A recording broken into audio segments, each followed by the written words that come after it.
Thinking today as how our journey of as co-founders and working together and creating more trust, communicating, creating a space for each other, how it has been such a fun journey Mhm.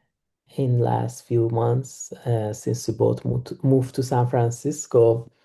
And I was thinking in my experience last year of coaching founders, I noticed everyone has the co-founder issue. Either people had a bad experience with co-founder Okay. and they separated and they're like, I don't want to do this again, like they're burnt. I have a group coaching that a few of them has gone through it and they're like, never ever. Then there are people who are in a good relationship, like they're in a very successful co-founder relationship. And even in those cases, there's always, because you're creating something together, there is trust, but always need to communicate, make sure, be aware of what bothers this other person, what are my strength, what is the other person's strength. So I notice among the people that I work with, always this topic comes up. Either people are looking for a co-founder, sometimes people come in and they're going through a breakup, so it's like they're in crisis, or just they're running a successful business, but there is the communication and trust and working better together. And I think this is um I'm very proud of our relationship as co-founders and how we've been creating this. Of course, some of it is because we both have some background in and some emotional awareness, and we are building something that is focused on understanding emotions. So we are building this culture. Yeah. But yes, like reflecting on last few months, I feel like there is so much more trust, and I feel very grateful. Like it is one of those relationships that I think if I was doing this alone, I wouldn't be able to get to this point Mhm. at all. And also it has made it so much more fun. Yeah. So I think it's worth sharing and see how we are doing it, because it's a very, very common thing among founders. All of these accelerators, they want you to have a co-founder that you have a higher chance, but you cannot make it up because then it's one of the top reasons for startups breaking Mhm. up co-founders. So it's like one of those things that it's so hard because it involves humans and in a Mhm. very, very deep, um, um, vulnerable way to human to work together, work through the conflicts, and learn how to work as a team. Yeah, for sure. And it's interesting because the other organizations, the nonprofit that I built, and then my own freelance marketing stuff, I've always done it by myself. And I just remember I would see folks who were building together with somebody else, and I was just like, ah, like so nice to have that partner in there. But there was one thing that was always really similar. It's like they were really lucky to find a partner who that trust was there. They were able to be vulnerable together and they kind of they grew together, you know? And then you can often see the opposite too. And then I'm like, "Oh wait, maybe it's good that it's just me." But so going into this was actually really my first experience of having really a partner to do something like this with and to have it be something that's so personal to both of us and so really tied to our what we hope to give back to this world and then personally for ourselves just what we're seeing as in mental health and our own journeys as we're exploring just our own stuff that we've gone through different traumas and all of this it's been really special to share this space with you because it is such a, what we're doing is so both personal and vulnerable. And it's something that if we're not showing up as our full authentic selves because we don't feel safe to do that, how do we expect this like community we're building, the people who we hope that will get something out of this app?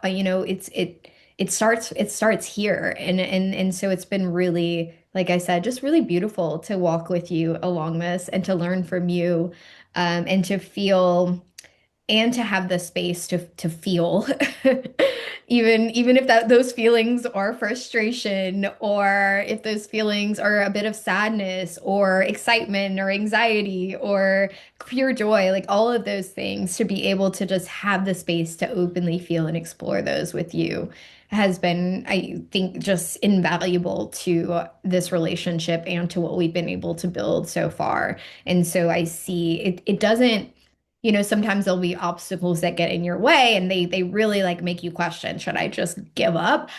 I can honestly say I haven't felt that even when I'm feeling overwhelmed and like, what are we doing? Like, what am I doing? How, I like it's still like the strength that comes from this partnership has made it just so clear and aligned that there's not really a question that that we're moving towards this, the right path for us.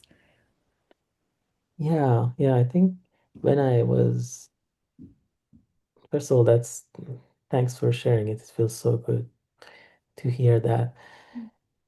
Um, I remember when I was when we were starting, and within other people within Inside Out, our team, I was always curious because in all the companies that I worked for, there is no space for sharing emotions. You gotta keep that face of a business working.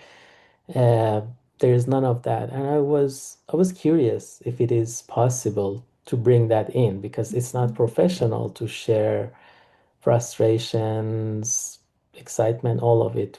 We try to show um, a more, yeah, like a business. And also Yeah. as an immigrant, I've been always trying to fit in. I'm Mm, like, okay, what is like this is the right. culture, how, like, always been afraid of going a little bit further. So I never were able to fully show myself Mm, at work because of that. yeah. Like there was, and with that comes in not being fully expressed, not being fully in because I had to fit in that box. Yeah. That maybe a lot of it was me creating for myself, thinking, okay, I'm supposed to be like that. Mm. And Yeah, but yeah, that make, just the phrase like going all in with, but if you're not fully yourself, that's such a contradictory thing to be able to do. yes, there is like it's almost like when I'm trying to like control when I try to control myself to do things right, there is a lot of things that also get censored out, and Yeah. my creativity maybe gets stopped. In coaching, a lot of time is like people when they're in more survival Yeah. versus they're in their creative mode. Yeah, exactly. Yeah. Yeah, and as women, we're often told that we're emotional, and for me, that's something that we experience firsthand, that like there are often times when I'm like a little bit embarrassed or ashamed if like something that I'm trying to express an emotion, but I'm crying during it because of whatever it is that's happening, and you know for me, not having that, the immediate reaction is, withdraw and just like let me shut myself off so no one can actually see this side of me because I feel some sort of shame around being emotional. But like being emotional is how we understand ourselves and the world around us. Without that, without those emotions, and being able to explore those and express them and understand them so that we aren't reacting in a way that isn't, out of survival or out of some of these other things. But if we're not able to do that, what are we actually doing?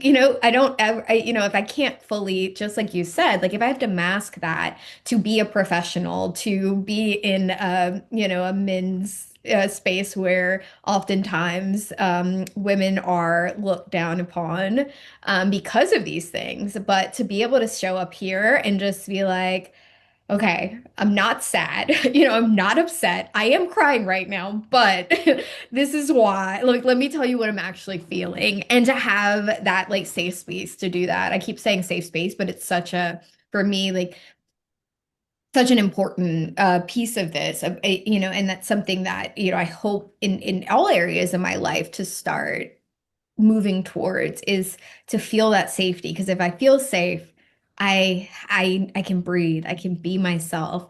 And when I'm able to be myself, like the connections that I make and the relationships and all the things I build and do are just so much more special and important and impactful and is really truly, what I'm capable of, as opposed to when I'm putting up those walls. Yeah. Yeah, that's so refreshing and I can relate to it.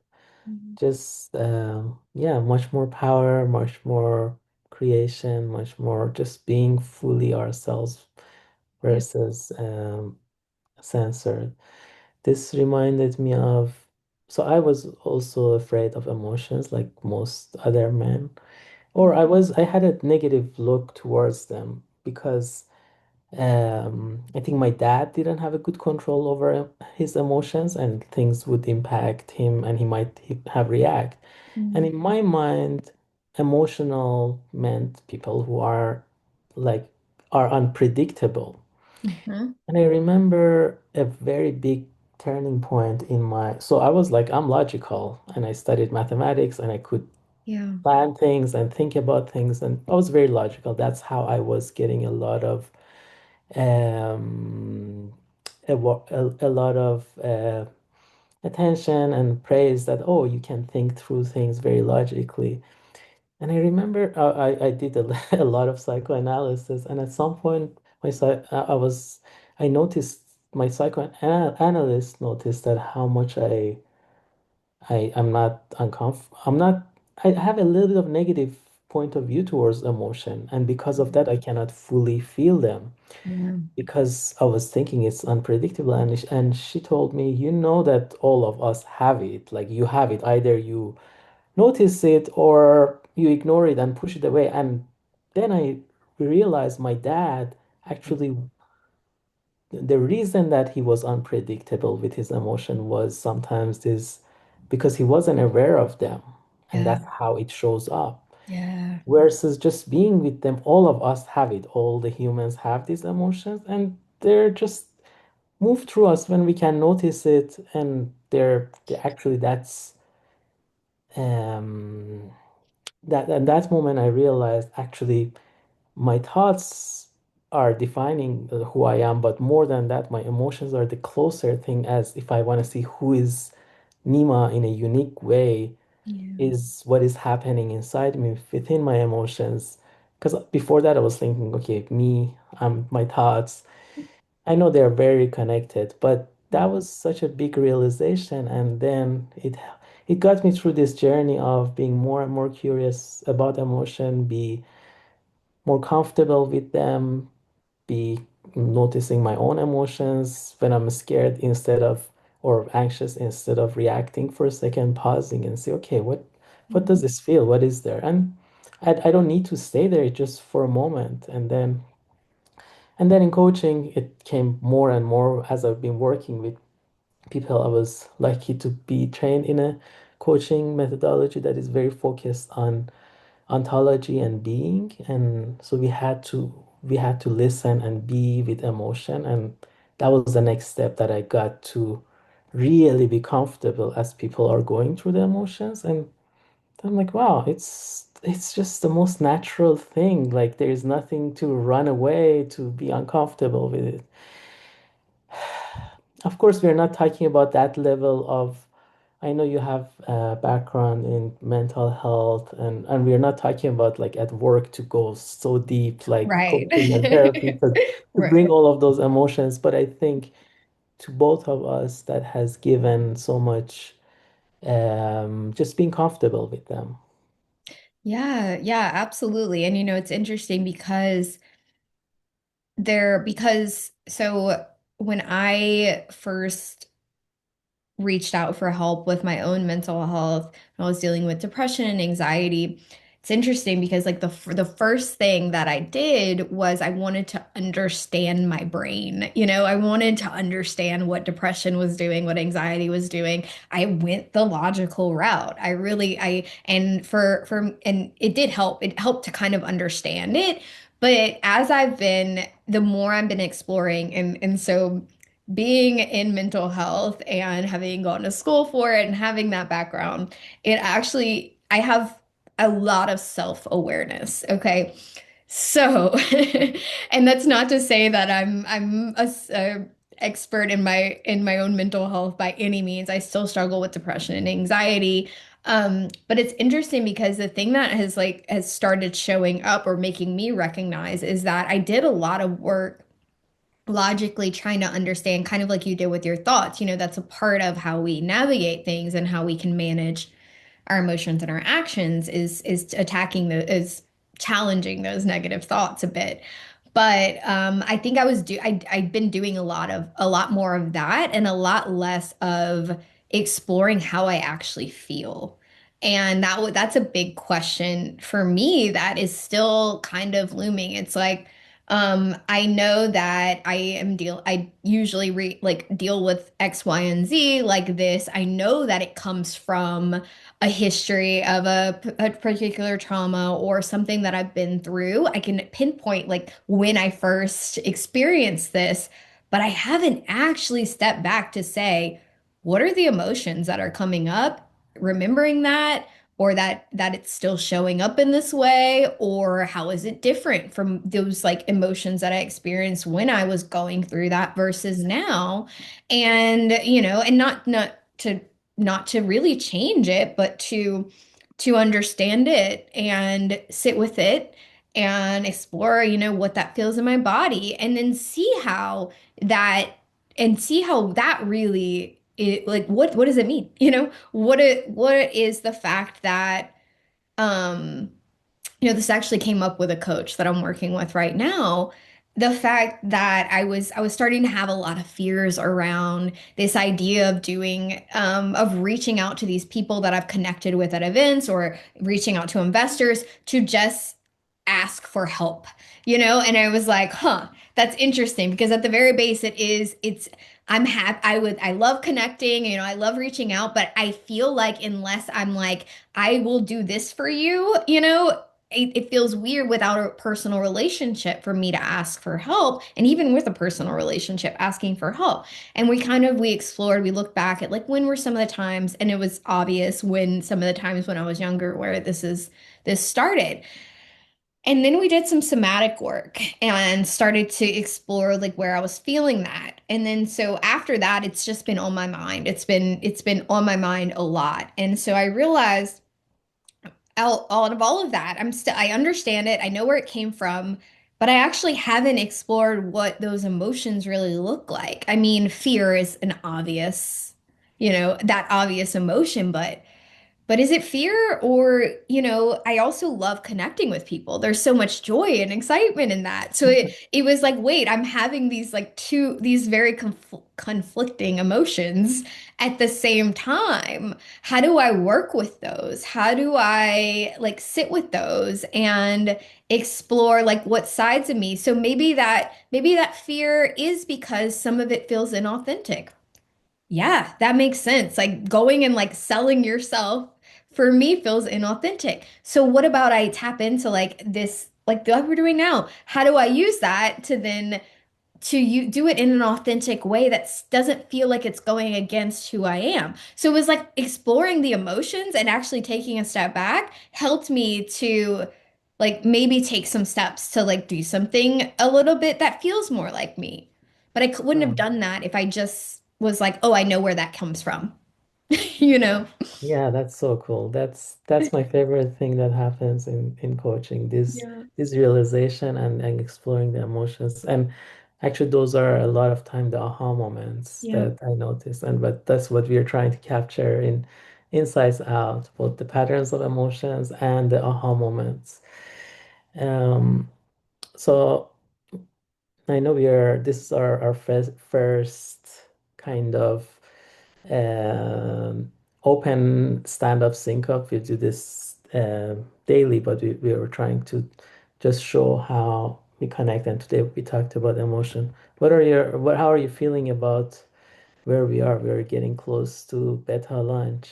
Yeah, we are. I keep going back and forth between these feelings of just overwhelm and like I'm not doing enough. And that's some of that fear around it. The anxiety has definitely been high, but it's interesting because actually right now and this week and moving into next week, it feels like I just kind of feel a sense of relief a bit and like it mixed with excitement. Like I feel very like content and happy with like where we are right now that I'm not like it's not getting in the way of me being able to I know I have a ton of stuff that's still on my to-do list, but it feels like we're in such a good place that it takes away from some of that fear. It's like yes, the anxiety is there because we're about to launch this MVP this publicly to the world. We're gonna see if it's something that people want. We have our own experiences with it. Me personally, it's definitely been I am always looking at the patterns and I've already like shared all of the stuff I was sharing with you. I've shared it within the app and we're hearing good things, but yeah, this is the moment, right? This is the moment where we let our little bird fly and we see what happens. And I feel this sense of I think peace and calm about it that hasn't necessarily been the case in these last like the weeks like leading up to it until like now, which is Yeah, interesting. I can relate to it completely, both on not doing enough, like some part of me. I went to this demo day for one of a place that there are like a lot of young founders and they're like building so quickly. I'm like, wow, Mhm. this like these people they started last week and they have a product. So I had some of that, but similar to you, I think because we are seeing some result. I mean, we've been building for some time and discovery and all of that work that we don't see any result, but finally we have some private beta, we have some users that gave us feedback and it is going public and people are going to use it. So I can see the light and there is some excitement, a lot of excitement. And I mean, I think we've been very mindful as building it. We gotten feedback, build it with feedback, and that's why it taken a few months. And I think yeah, it excites me because we are very clear on our mission. So it's much bigger than just this MVP and this product. And I think I was telling you, I know we might have to, based on the feedback, change different things, try it. But because we are so clear on this path, um, I'm like, I think it's gonna be fun. Yeah. There's gonna be ups and downs, Hmm. but it's gonna be fun to navigate them. It's like surfing different waves. Yes. Initially, it's like you cannot even ride any of them, and it just hits you, and you're like, ah, this is so frustrating. Yeah. Now it is kind of, oh, this is beautiful. Yes, it is difficult, and the waves keep coming, and Mhm. sometimes I'm able to ride them. Mhm. But I love this and I want to do this and I'm committed and it's wonderful. So I'm not worried that, oh, maybe I'm not gonna take this next wave. I know that I'm gonna keep doing it till till I really fully enjoy it and become a pro surfer. Yeah. I love that analogy. And I yeah, you're so right. I love that analogy especially because for me when and I think everyone if you've surfed the moment, like when you go out there just filled with self-doubt and anxiety and you don't fully be like you're not fully present and you don't recognize the power of the ocean and the waves, you often you're like you're fighting against yourself. And I think what we've done is to build all of that before we even get out in the surf, so that we can, even if we fall down 1,000 times, when we are there, we're grounded and we know that like it's all grounded in this mission that we have and in this community and the people that, that are helping build this with us, that people, all of you, I don't know who I'm talking to if anyone's listening, but that we're building with all of you. So having that like that grounding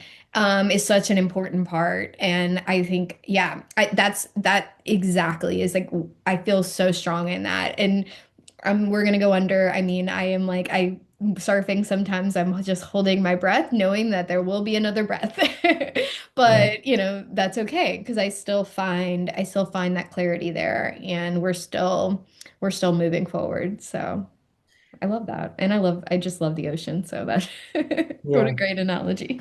Well, I used to live in Hawaii. I'm not a good surfer. I'm not That's a surfer okay. at all. I've done some, but I get it. I get and I see people who become like I met a lot of pro surfers there and how it feels. Um, well, I think I'm excited to share our progress every week as we go forward. I know we today was the first session, just Yeah. talking a lot about some background, but I think it's a fun process to show how we work together. A small snapshot of it for just everyone to see. Hey, this is what we're building, the culture that we're building, how we're building it, what we're dealing with, and how, as co-founders, we work together. I think it's very unique to be fully authentic and fully vulnerable and show what it is. And it takes a lot of courage, especially again, we talked about business. I noticed there is some part of me is like, yes, but all of these people on LinkedIn, they're like, uh, Mhm. they, but I think, okay, that's the next step in my leadership and courage to show them, hey, it can be done this way.